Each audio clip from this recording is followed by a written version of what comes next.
반갑습니다. 제가 살고 있는 곳이 나야가라 폴스 있는 나야가라 폭포에 있는 그 근처에 살고 있어요. 차로 20분만 가면 폭포가 있거든요. 그래서 마음이 답답하고 힘들 때는 늘 가서 폭포를 바라보며 차를 마시곤 합니다. 별로 감흥이 없으시네요. 이렇게 폭포를 바라보면서 차 마신다 그래도 별로 감흥이 없이 거기가 어디요 도대체, 나하고 상관 있는 동네요 뭐요, 뭐 그런 기분으로 이렇게 저를 쳐다보시는 것 같은데, 참 자연환경은 좋아요, 캐나다가. 그래서 여러분 혹시 나이아가라 폭포를 한번 구경하고 싶다, 제가 있는 지역에 오시면 우리 이태규 목사님이 담임하고 있는 교회 성도님들이라면 제가 열일 제쳐놓고 환영하도록 하겠습니다. 일단 박수 좀 주세요. 네. 이게 담임 목사님 순전히 잘 만나서 여러분이 복 받는 겁니다. 제가 주보를 보니까 이렇게 돼 있더라고요. 예수를 만나 하늘을 누리다, 이렇게 돼 있더라고요. 여러분, 세상에서 제일 수지 맞은 사람이 누군지 아세요? 네? 뭐라고 하시는 것 같은데 제가 잘 들리지는 않는데, 그렇죠? 여기 예수를 만나 이렇게 돼 있잖아요. 저는 제일 수지 맞은 사람이 예수를 만난 사람인 줄로 믿습니다. 예수를 만났을 뿐만 아니라 주변에 있는 것처럼 하늘을 누리며 사는 그 인생이 참 복된 인생인 줄로 믿습니다. 그럼 여러분들은 다 복된 인생이다, 아니다? 네, 아멘. 네. 여러분, 하늘을 누린다는 게요, 보통 일이 아니에요. 그냥 이게 그냥 우리는 늘 이런 교회 다니고 있어서 다른 교회도 다 이렇게 누리고 있겠거니라고 생각하시면 큰일 납니다. 그런데 교회 이름처럼 하늘을 누리고 교회 이름처럼 예수님을 만나서 하나님을 누리는 여러분들, 하나님과 함께 하신 여러분들, 하나님의 복이 날마다 쏟아지신 여러분들 만나게 돼서 제가 큰 영광인 것 같습니다. 더불어 여러분 인생 가운데 예수를 만나셨는데 남은 생애 동안 예수님과 절대 떨어지지 마시고요, 꽉 붙어서 예수님과 이 땅에서 백년해로 하시기를 주님의 이름으로 축복합니다. 그리고 딱 가면 또 하나님과 영원토록 거기서 살잖아요. 그게 우리에게 큰 복인 것 같습니다. 제가 이제 원래는 좀 다른 방향으로 설교를 준비하고 왔다가 엊그제 이제 기도하며 설교 준비하면서 어떤 말씀을 나눌까 하다가 하나님께 제게 주신 마음이 있었어요. 그래서 설교 제목도 하늘 누림이다, 이렇게 한번 잡아봤어요. 하늘 누림. 제 소원이 있다면 제가 이 땅에 발을 딛고 살지만 저는 하늘을 늘 누리고 사는 삶이고 싶어요. 이 땅에 우리가 발을 딛고 살지만 우리는 하늘로부터 부르심을 받은 하늘의 시민권자들인 것을 우리가 다 알고 있지 않습니까? 내가 이 땅에 살아가고 있지만 난 늘 하늘을 누리고 살고 싶어요. 그게 제 소원이에요. 그런데 이태규 목사님이, 그리고 여러분들이 하늘 누림교회라고 이름을 딱 지어놓으시고 제가 또 와서 이렇게 설교할 수 있도록 해주시고 너무 감사합니다. 오늘 이 시편 23편 말씀을 가지고 짧은 시간이지만 어떻게 하늘을 누리는지, 어떻게 우리 생애 가운데 주신 하나님의 복을 누리는지 우리가 좀 살펴보고 싶습니다. 미국 가면 휴스턴 제일침례교회라고 있습니다. 거기 찰스 알렌 목사님이 계시는데요, 이 목사님이 우울증에 걸린 사람, 힘들어하는 사람, 어려운 사람, 이 사람들을 만나고 격려할 때마다 이 목사님이 내어주는 처방전이 있습니다. 처방전. 꼭 이렇게 해야 된대요. 그래서 목사님이 이 약은 거르지도 마시고 한꺼번에 막 드시지도 마시고 꼭 하루에 5번씩 복용하십시오. 아침에 일어나서 한 번, 아침, 점심, 저녁 먹고 한 번씩, 그리고 자기 전에 한 번, 꼭 하루에 5번씩 복용하셔야 됩니다. 그러면 자기에게 찾아와서 어렵고 힘든 일 당한 사람들, 우울증에 걸린 사람들, 매일 잠 못 자는 사람들에게 이 약을 처방하면요, 이 약이 기가 막히게 잘 들어요. 그래서 이 약을 목사님들이 복용해 준 대로 일주일 먹고 2주일 먹으면 이분들이 싹 낫는 거예요. 싹 낫는 거예요. 바로 이 찰스 알렌 목사님이 처방해 주시는 처방전이 오늘 우리가 읽은 시편 23편 말씀입니다. 저는 한국에 있을 때 목회할 때마다 병원 신방을 가거나 아니면 임종을 앞둔 성도님에게 가면 꼭 저는 시편 23편 말씀을 읽고 같이 나눕니다. 하나님이 주시는 그 어떤 능력이 이 말씀 가운데 나오더라고요. 여호와는 나의 목자시니 내게 부족함이 없으리로다. 이렇게 우리가 외우기만 해도 어떤 힘이 막 솟는 것 같아요. 이렇게 한 절 외웠는데 우리 삶 안에 주시는 하나님의 놀라운 능력이 나를 막 휘감는 것 같아요. 이 시편 23편 말씀은 그렇게 우리에게 능력이 되는 말씀인 것입니다. 우리 같이 한번 외워볼까요? 이거 다 외울 수 있죠? 시작! 여호와는 나의 목자시니 내게 부족함이 없으리로다. 다시 한번 시작! 여호와는 나의 목자시니 내게 부족함이 없으리로다. 여러분, 누가 벌어서 먹고 사십니까? 누가 아이들 공부시키시나요? 누가 여러분 집 줬어요? 아니면 샀어요? 아니면 여러분에게 누가 차를 줬어요? 누가 줬습니까? 누구요? 그냥 하나님이라고 선뜻 대답이 나오세요? 하나님이요! 이렇게 선뜻 대답이 나오십니까?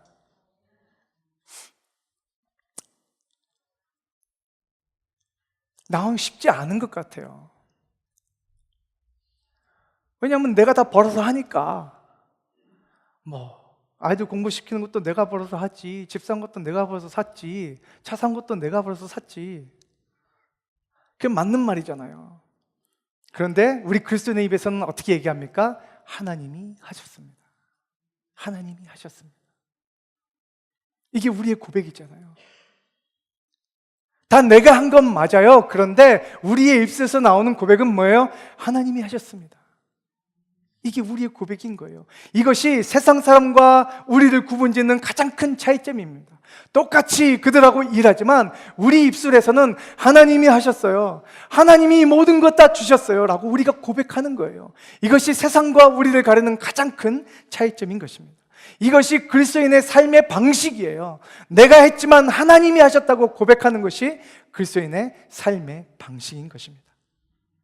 다윗은 오늘 보니까 하나님을 뭐라고 고백합니까? 선한 목자, 나의 목자라고 고백하고 있습니다. 여러분, 목자는 우리가 알다시피 짐승 치는 사람이에요. 짐승 치는 사람. 근데 이 목자라는 이 간단한 단어 한마디가 우리에게 나타내주는 바는 너무 풍부합니다. 다윗은 내가 누구며 내가 알고 있는 하나님이 누구며 자신과 하나님과의 관계가 어떤 것인지를 이 목자라는 이 단어 한마디에 다 포함시키고 있는 거예요.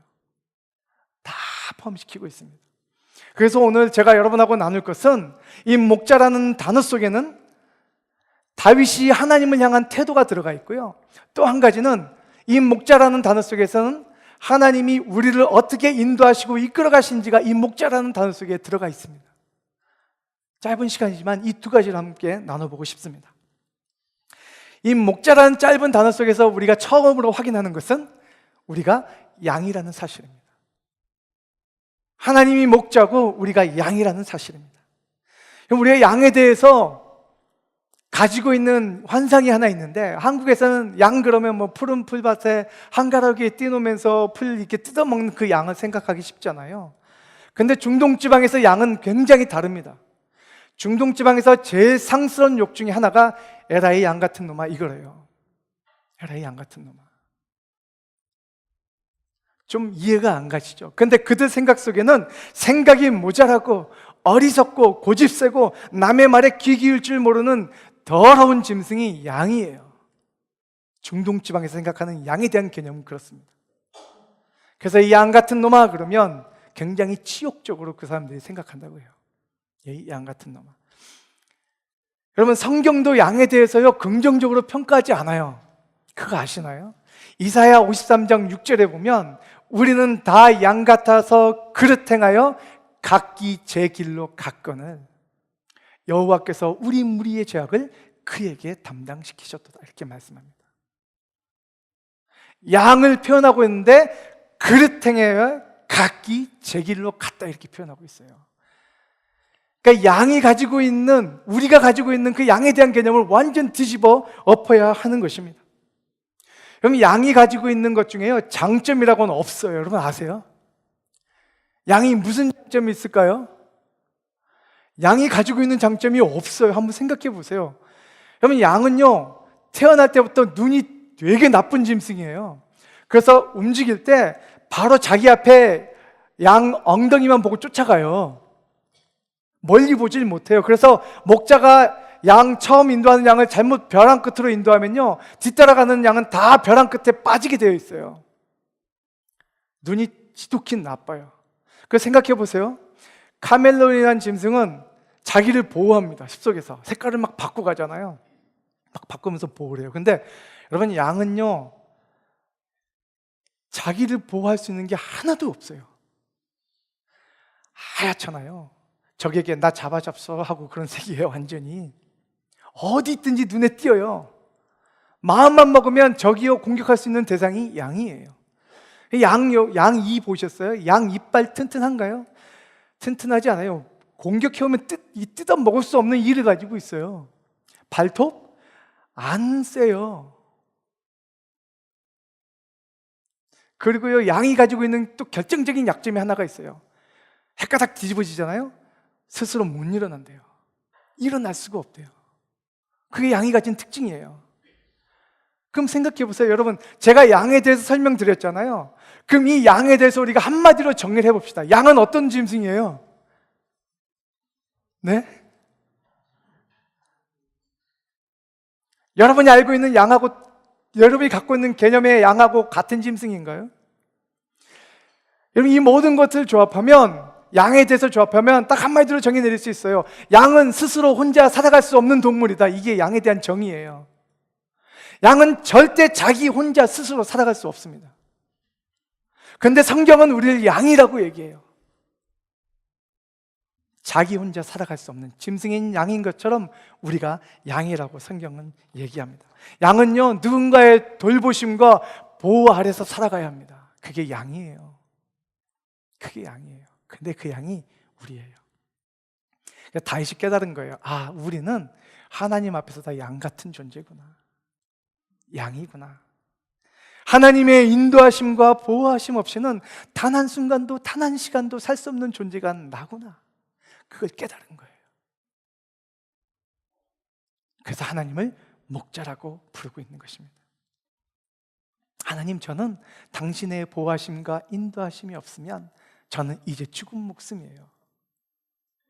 하나님이 저를 돌봐주시지 않으면 저는 이제 끝난 목숨이에요 라고 목자라고 고백하는 그 목자라는 단어 안에 다윗의 믿음이 들어가 있는 것입니다.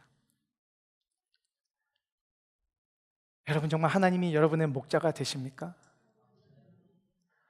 하나님의 자녀들은요, 전심으로 하나님을 의지하고 하나님의 도움 없이는 도저히 스스로 설 수 없는 한 마리 양 같은 존재입니다라고 하나님 앞에 고백하도록 부르심을 받았습니다. 이런 고백이 없으면 우리는 하나님의 자녀가 아니에요. 하나님의 도우심 없이는 전 한순간도 살 수 없습니다라는 이런 고백이 없다면 우리는 더 이상 하나님의 자녀가 아닙니다. 우리는 그 고백하도록 부르심을 받은 것입니다. 하나님을 필요로 하지 않는 사람이 가장 불행한 사람입니다. 하나님을 원하지 않는 인생이 가장 불행한 인생이에요. 자기 잘난 맛에 사는 그 사람이요, 가장 어리석은 인생을 살아가는 사람입니다. 여러분, 하나님이 목자가 되셔서 여러분의 남은 삶을 인도하시기를 주의 이름으로 축복합니다. 여호와는 나의 목자시니 내가 의지할 대상이 없다는 거예요. 이제는 하나님 외에는 제가 의지할 대상이 없어요. 하나님 밖에는 제 인생의 모든 것 되실 사람이 없어요 라고 이렇게 고백하는 것이었어요. 그럼 다윗을 보세요.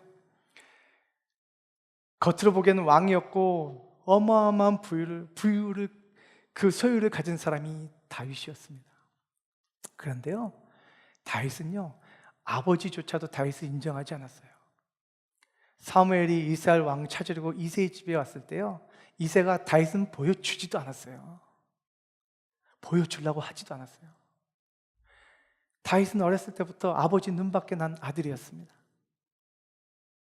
누가 다윗이 왕이 될 것이라고 생각을 했겠습니까? 그렇지 않아요. 그럼 우리의 문제가 뭔지 아십니까? 하나님을 목자라고 고백해요. 그런데 하나님만 목자가 아닌 거예요.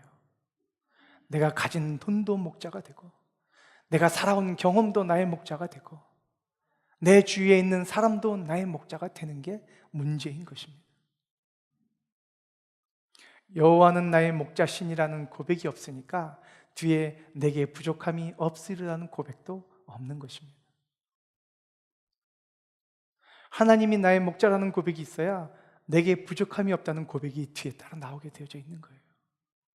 애초에 그 고백이 없으니까 뒤의 고백도 뒤도 우리가 경험할 수 없는 것입니다.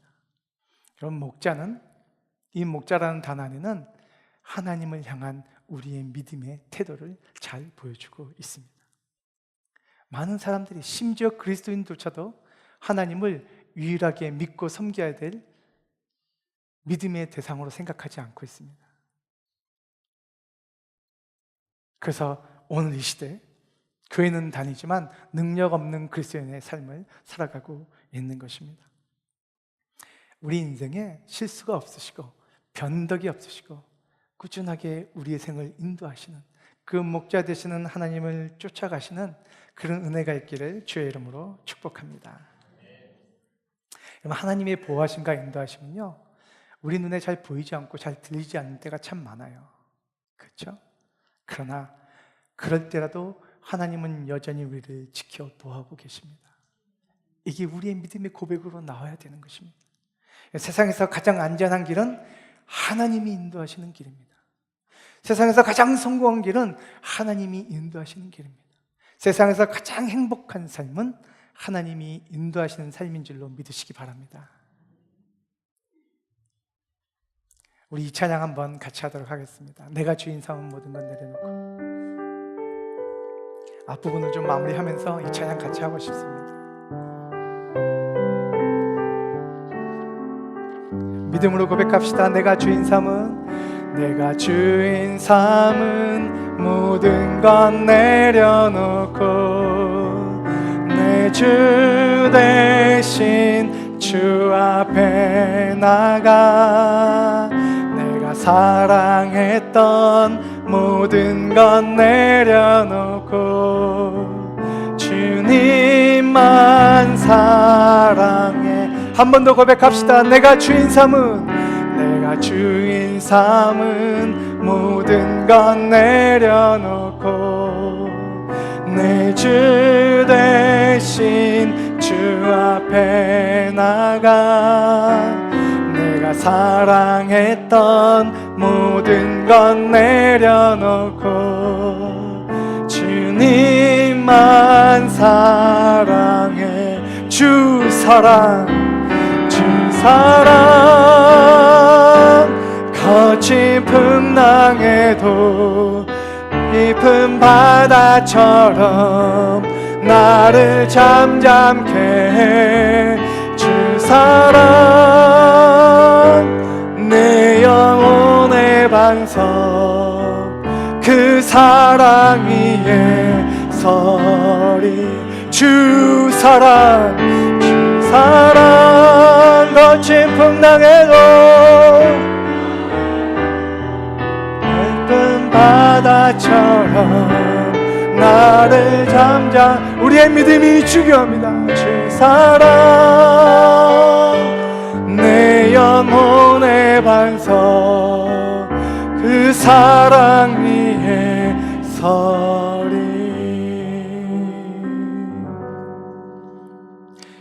여러분이 주인 삼았던 모든 것 내려놓는 은혜가 있기를 주님의 이름으로 축복합니다. 제발 내려놓으세요. 여러분, 성경은 그것을 우상이라고 얘기해요. 하나님 외에 섬기고 있는 모든 것을 우상이라고 얘기합니다. 하나님 외에 더 사랑하는 모든 것은 우상입니다. 그 우상을 내려놓으세요. 여러분의 자녀가 우상이 될 수도 있어요. 여러분, 가지고 있든 가지고 있지 않든 돈이 우상이 될 수 있잖아요. 여호와는 나의 목자신이라고 고백했다면 그 고백은 이제 내가 더 이상 다른 것 내 주인 삼지 않겠습니다 하는 고백입니다. 입술로는 그렇게 고백해놓고 계속 다른 주인 찾아 다니시겠습니까? 하나님이 원하시는 삶이 아니라는 것입니다. 이제 우리가 또 하나 주목할 것은 이 목자라는 말이 의미하는 하나님이 우리를 다루시는 방식입니다. 이 목자는 하나님 우리를 인도하시고 보호하시는 방법이에요. 다윗은 하나님 안에서 자신이 한 마리 어린 양이라는 것을 깨닫게 됩니다. 신앙의 세계 안에서 다윗은 그것을 경험합니다. 다윗은 어렸을 때 목자였어요. 그렇죠? 목동이었어요. 그 목동이었던 다윗이 하나님을 목자라고 부르는 것은 자기가 목자였을 때 양을 인도하던 방식과 비슷하기 때문에 그렇게 하나님을 목자라고 부를 수 있는 것이었습니다. 여호와는 나의 목자시니, 다윗은 마치 하나님이 우리를 다루시는 방식이 목자가 양을 다루듯이 우리를 다룬다라고 우리에게 얘기하고 있는 것입니다. 여러분, 목자가 양들을 어떻게 다루시는지 압니까? 목자는 양을 절대로요 휘몰아 가지 않아요. 막 빠르게 몰아가지 않습니다. 소나 말 같은 짐승들은 막 빨리 몰아갈 수 있어요. 근데 양은 절대 휘몰아가지 않습니다. 양이 가진 치명적 단점 중에 하나가 쇼다리잖아요. 빨리 몬다고 해서 양이요 빨리 몰려가지 않아요. 빨리 몰아봐야 총총총총 몇 걸음 가고 끝이에요. 그게 양이에요. 그러니까 양은 절대 휘몰아칠 수 없어요. 그렇게 인도했다가는 양 다 죽어요. 그러니까 다윗이 그걸 안 거예요. 다윗이 양을 몰아보니까 양은 절대로 휘몰아칠 수 없는 짐승인 걸 알았기 때문에 하나님이 여태껏 자신의 삶을 인도하실 때 절대 그런 방식으로 자신의 삶을 인도하지 않았다는 걸 목자라는 단어를 통해서 우리에게 얘기해 주고 있는 거예요. 하나님은 우리를 철저하게 인격적으로 우리를 인도하십니다. 우리를 억압하시거나 우리를 강압하시는 하나님이 아니에요. 하나님이 인도하시는 방식은 철저하게 인격적이십니다. 기다리시고 또 기다리시고. 목사님 좀 물 좀 갖다 주실래요? 기다리시고 또 기다리시는 것이 하나님의 우리를 인도하시는 방식인 것입니다. 다윗은 하나님께서 그동안 자신의 삶을 인도해 주셨는데 감사합니다.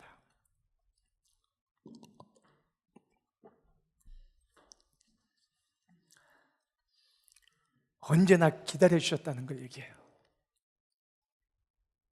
하나님 언제나 그 자리에서 다윗을 기다리셨다는 거예요. 하나님의 우리에게 요구하시는 것은요 기계적인 복종이 아닙니다. 그건 굴종이에요. 하나님 우리에게 요구하시는 것은 우리의 인격적인 결단 안에서 하나님만 따르겠다고 하는 그 고백을 하나님이 원하시는 것입니다. 목자라는 그 단어 안에는요 이런 의미가 들어가 있는 거예요. 하나님은 어느 한순간도 단 한 시간도 우리 인생을 억압하거나 굴복시켜서 인도하지 않는다는 것입니다. 그래서 여러분, 우리가 주의해야 될 게 하나 있어요. 교회에서 전통이라는 이름으로 강요해서는 안 되는 거예요. 그래서요, 하나님의 말씀이 아닌 전통이라는 이름으로 성도들을 강요하고 성도들을 복종시키는 것은요, 그건 하나님이 원하시는, 하나님이 이끌어 가시는 방식이 아니라는 것입니다. 하나님이 내 인생을 그렇게 기다려 주셨어요. 그럼 교회 공동체도요, 처음에 나오시는 분, 힘들고 어려워하시는 분들을 끝까지 기다리는 은혜가 있어야 돼요. 그게 교회예요. 이건 우리 교회 전통이야. 그리고 개인의 의견을 묵살하고 강압하고 복종시키는 건 하나님이 내 인생을 그렇게 인도하지 않았는데 우리가 다른 이들에게 그렇게 요구할 권리가 없다는 것입니다.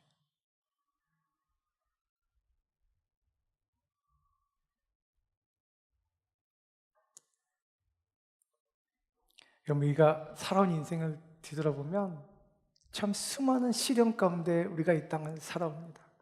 때로는 고요한 바다를, 때로는 캄캄한 길을, 때로는 폭풍 치는 바다를, 때로는 모래바람이 부르는 사막 같은 길을, 어떨 때는요, 영적 전투의 한복판에 서가지고 나에게 날아오는 수많은 총탄과 화살을 맞으면서 내가 견뎌오는 시절도 있어요. 저 사람이 내게 왜 이런 화살을 던지는지, 저 사람이 내게 왜 이런 총알을 쏴대는지 모르겠어요, 나는. 그런데 영적 전쟁의 한복판에 서서 그 수많은 화살과 수많은 총탄들을 내가 다 막아내면서 지금 이 시간까지 우리가 온 거예요. 그 이유라도 알면 좋겠는데 모르겠는 거야. 저 사람이 날 왜 그렇게 미워하고, 저 사람이 날 왜 그렇게 뒤에서 그렇게 씹어대는지 난 모르겠는 거예요. 그런데 그러면서 그 모든 것 다 우리는 맞으면서 오늘 이 자리까지 우리가 와 있는 것입니다. 좋을 때도 있죠. 그러나 이렇게 뒤돌아보면 그 수많은 시련들을 겪고 그 수많은 어려움 가운데서 우리는 헤쳐 지금 이곳까지 와 있는 것입니다. 여러분, 우리가 인정하든 인정하지 않든 하나님은요, 우리 인생 가운데 단 한 번도 저와 여러분을 휘몰아치지 않으셨어요. 한번 뒤돌아보세요. 여러분이 휘몰아쳐 당한 것 같은 그 시기가요, 하나님이 같이 여러분을 안고 그 낭떠러지로 가고 있었던 거예요. 그건 하나님이 원하시던 방식이 아니었어요. 하나님이 원하고 하나님이 끌고 가고자 하는 방식이 아니었는데, 내가 그것을 못 깨닫고 내가 그것을 이해하지 못하니까 계속 버틴기니까 하나님이 어쩔 수 없이 여러분들을 안고 그 낭떠러지로 가고 있었던 거예요. 하나님이 절대로 여러분 낭떠러지로 몰지 않으셨어요. 단 한 번도, 단 한 순간도.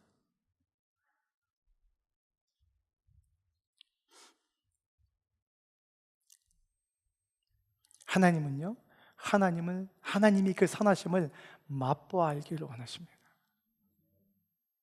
이 표현이 너무 좋은 것 같아요. 맛보아 한다. 여러분, 얼마나 하나님을 맛보아 하십니까? 얼마나 하나님을 맛보아 하세요?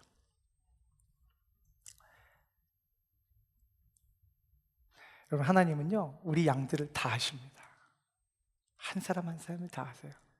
그래서요, 어느 누구도 보면 똑같은 방식으로 우리를 인도하지 않으십니다. 그 사람의 약점을 알고, 그 사람의 성격을 알고, 그 사람의 모든 것을 다 알기 때문에 다 다르게 인도하십니다.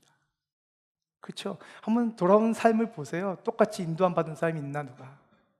다 다르게 인도함 받습니다. 그게 우리의 모습인 거예요. 여러분, 그래서 하나님 안에서 우리가 하나님을 경험하며 삶을 살아간다는 것, 즉 하늘을 누리며 맛보며 살아간다는 것은, 그것은 이것입니다. 하늘 누림 교회를 제가 다른 말로 바꾸면, 여호와는 나의 목자시니 내게 부족함이 없으리로다 교회. 그게 하늘 누림 교회예요. 그냥 제가 해석하는. 얼마나 하늘을 누리고 사십니까? 얼마나 하나님의 그 선하심을 맛보아 누리며 삶을 살아가고 계십니까?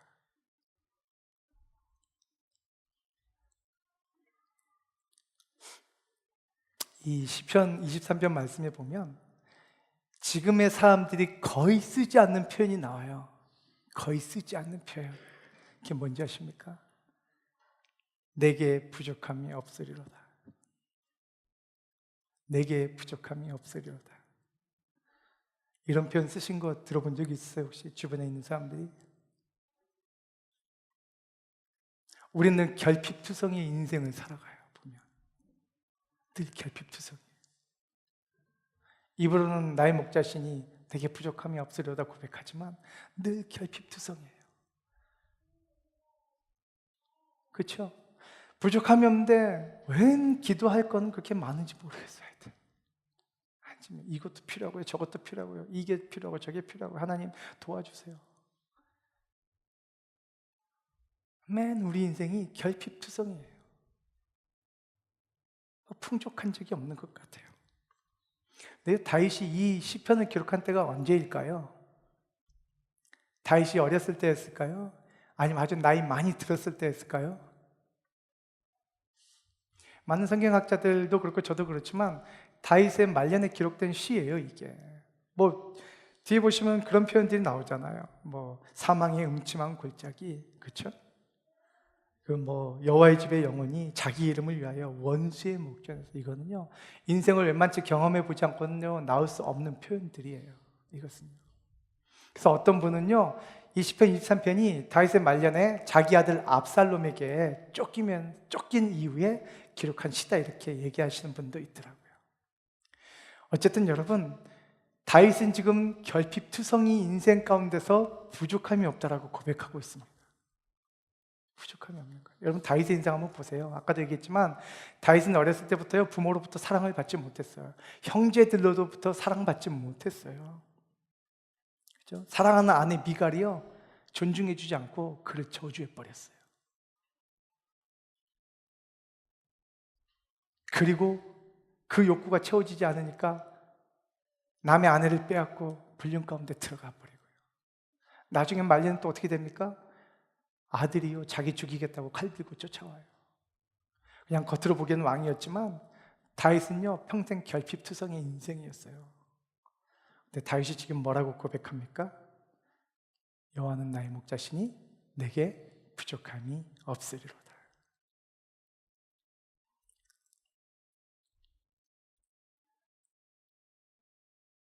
여러분 어떻습니까? 여러분, 우리는요 세상 사람들이 소유하는 방식으로 이 땅을 소유하지 않아요. 세상 사람들과 다른 방식으로 이 땅을 소유합니다.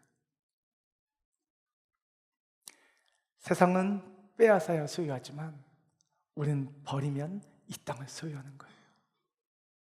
전혀 달라요. 소유하는 방식이 완전히 달라요. 여호와는 나의 목자신이라고 고백할 때 우리 안에 진정한 버림이 시작되는 것입니다. 여러분, 어떤 방식으로 세상을 정복하십니까? 세상은 뺏고 내 것을 만들어야 쟁취한 것이지만 적어도 하나님을 믿는, 하늘을 누리고 사는 우리들은 그런 방식으로 세상을 살아서는 안 되는 것입니다. 오늘 그렇게 얘기하고 있는 것입니다. 요한복음 10장 12절, 15절 보면 이렇게 얘기합니다.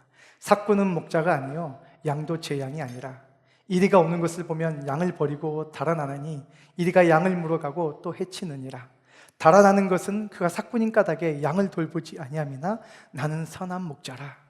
나는 내 양을 알고 양도 나를 아는 것이 아버지께서 나를 아시고 내가 아버지를 아는 것 같으니 나는 양을 위하여 목숨을 버리노라. 나는 양을 위하여 목숨을 버리노라. 실제로 주님은 우리를 위하여 목숨을 버리셨습니다. 그렇게 우리 삶을 구원하시고 싶어 하셨고 우리 삶을 그렇게 인도하고 계신 것입니다. 사랑하는 여러분, 여러분 삶에 위기가 옵니까? 도울 힘들이 다 끊어졌습니까? 일이 잘 안 되십니까? 그렇다면 이제 시편 23편의 이 말씀을 경험할 때인 것입니다. 경험하는 거예요. 이때 하나님만 의지하면서 우리가 삶을 살아가는 것입니다. 여호와는 나의 목자시니 내게 부족함이 없으리로다. 이 다윗의 믿음의 고백이 오늘 저와 여러분의 고백이 되길 주님의 이름으로 축복합니다.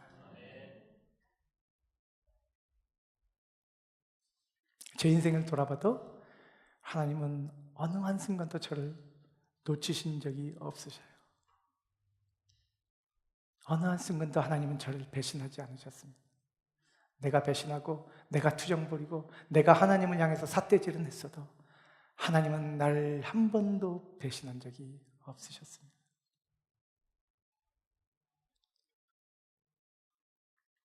제가 좋아하는 이스라엘 격언 중에 이런 말이 있습니다. 뵈려고 마음 먹으면 풀이 아닌 게 없고 가꾸려고 마음 먹으면 꽃이 아닌 게 없다.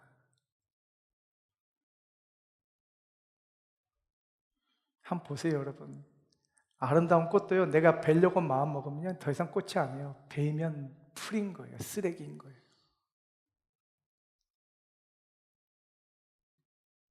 하나님께서 여러분 인생 가운데 고난을 허락하시고 시련을 허락하신 것,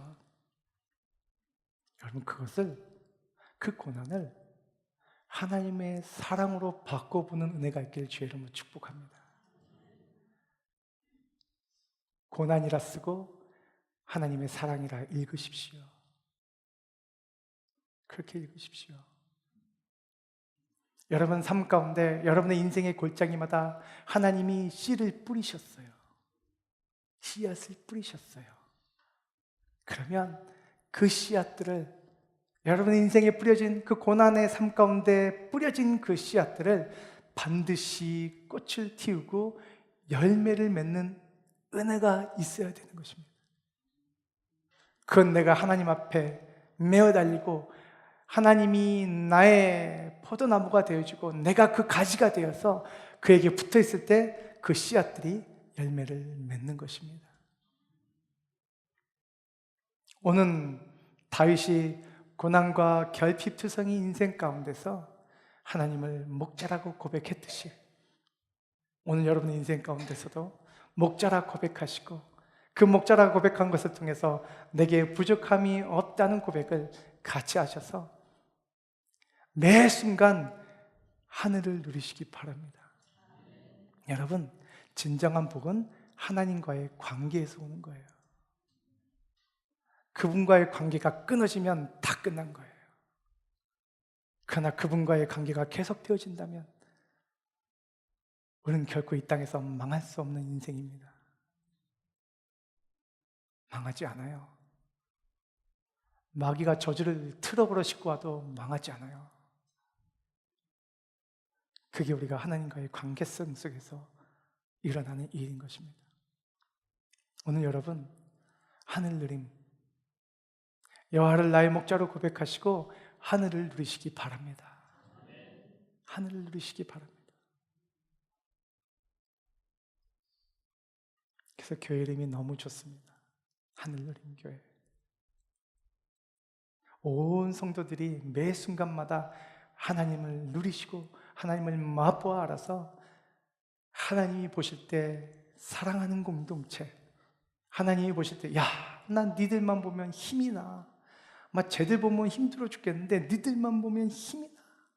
야, 니들이 내 기쁨이고 내 즐거움이다. 하나님 보실 때마다 그렇게 칭찬하시는 귀하고 아름답고 복된 공동체 되시길 주의 이름으로 축복합니다. 찬양 한 곡 하고 싶습니다.